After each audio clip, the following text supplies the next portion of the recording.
ইয়াৰ পৰিৱৰ্তে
মঞ্চত উপবিষ্ট প্ৰত্যেকজন অতিথিকে আমি আমাৰ অন্তৰৰ পৰা কৃতজ্ঞতা জ্ঞাপন কৰিছোঁ।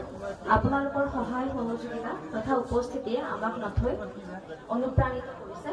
আগলৈকো আমি এনেধৰণৰ অনুষ্ঠান কেনেকৈ কম খৰচত জলসিঞ্চনৰ ব্যৱস্থা কৰিব পাৰি বা অন্যান্য যিখিনি কৃষি বিভাগে আগবঢ়োৱা সা সুবিধা আছে সেইখিনি আপোনালোকে ভালদৰে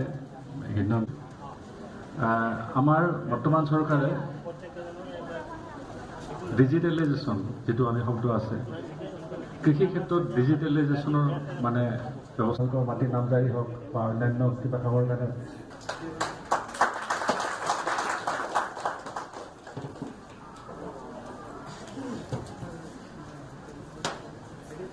চৰকাৰৰ এটা সংস্থা আছে যিটো আপোনালোকৰ ৰাজ্যিক কৃষি ব্যৱস্থাপনা আৰু সম্প্ৰসাৰণ প্ৰতিষ্ঠান সেইটোৰ অধীনত আৰু আমাৰ বক কৃষি মহকুমাৰ উদ্যোগত আজি এই মেলাখন হৈছে। আৰু এই মেলাৰ উদ্দেশ্য আমাৰ মুখ্যতঃ খেতিয়কসকলে তেওঁলোকৰ যাতে যিখিনি সামগ্ৰী সেইটোৰ কাৰণে বিক্ৰীৰ কাৰণে যাতে এটা প্লেটফৰ্ম পায় সেইটো কৈছে। আমাৰ যিখিনি মেলাত খেতিয়কসকলে নিজৰ উৎপাদিত সামগ্ৰীবিলাক আনিছে আৰু তাৰে লগতে আমি যিখিনি ক্ৰেতাসকলকো মাতিছোঁ। আমাৰ এনে উদ্বোধনী অনুষ্ঠান হৈ গ'ল। এতিয়া আমি সেই ক্ৰেতাসকলৰ লগত বিক্ৰেতাৰ এটা যাতে সংযোগ হয় সেইটো ব্যৱস্থা কৰিছোঁ।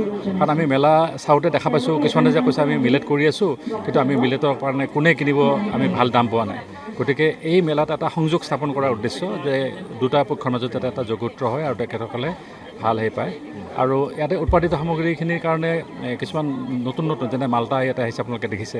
আমাৰ এই তৈলসজুৰ আছে কিবা আছে গতিকে এইবিলাক কেনেকৈ কৰে। গতিকে এটা খেতিয়কসকল আহিলে তেখেতসকলে সেই বস্তুবিলাকৰ বিষয়ে জানিব পাৰিব আৰু তেখেতসকলে মানে আগুৱাই যাব পাৰিব। সেইটো মূলত উদ্দেশ্য।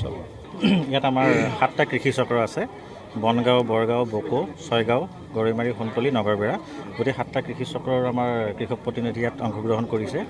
আৰু বিশেষকৈ ইয়াত আমি আত্মাৰ লগত জড়িত কৃষকৰ লগত আমি মানে তেওঁলোকক আমি ইয়াত কিছুমানক আপোনাৰ সম্বোধনাও জনোৱা হৈছে। আমাৰ আজি কৃষি মেলাৰ মেইন উদ্দেশ্যটো হৈছে আমাৰ আজি আপোনাৰ ক্ৰেতা বিক্ৰেতাৰ মত বিনিময় অনুষ্ঠান। কাৰণ আমাৰ আপুনি জানে যে বকোত আমাৰ বিশেষকৈ আমি বেছি নহয় 6টা ওপৰত আমি ফ'কাছ কৰিছোঁ। সেইটো হৈছে জালুক, ব্লেক পেপাৰ, আদা, হালধি, বানানা, আনাৰস আৰু আপোনাৰ কুনকুনি জহা। গতিকে ইয়াত আমাৰ যিখিনি আজি বেয়াৰ্ছ আহিছে এই 6টা কম্পনেণ্টৰ বেয়াৰ্ছ আহিছে। আৰু তেওঁলোকে যদি তেওঁলোকৰ মানে আমাৰ যিখিনি ফাৰ্মাৰ্ছ আছে বা যিখিনি চেলাৰ্ছ আছে তেওঁলোকৰ লগত যদি এটা এগ্ৰিমেণ্ট হৈ যায়, ফেচ টু ফেচ কণ্টেক্ট হয়, তেতিয়া আমাৰ মাজৰ সমস্যাটো আমাৰ সুবিধা হয় মাৰ্কেটিঙৰ কাৰণে। সেইটো উদ্দেশ্য আগত ৰাখি আজি আমি 7টা কৃষি চক্ৰৰ আজি ইয়াত আমি আমাৰ যিখিনি আছে বেনিফিচিয়াৰী ফাৰ্মাৰ্ছ তেওঁলোকক আজি ইয়াত মাতি অনা হৈছে। বায়াৰ্ছ ক'ৰ পৰা আহিছে? বায়াৰ্ছ আমাৰ ইয়াত আহিছে এপিডাৰ পৰা আহিছে, আমাৰ এৰাইজ ছ'চাইটিৰ পৰা আহিছে আৰু দিল্লী বেছ বায়াৰ্ছো আহিছে। আমাৰ 5জন বায়াৰ্ছ আমাৰ ইয়াত আহিছে আজি। তেওঁলোকৰ মেইন কম্পনেণ্ট আছে আপোনাৰ আদা, জালুক, আনাৰস, বানানা। হয়, এইটো আমাৰ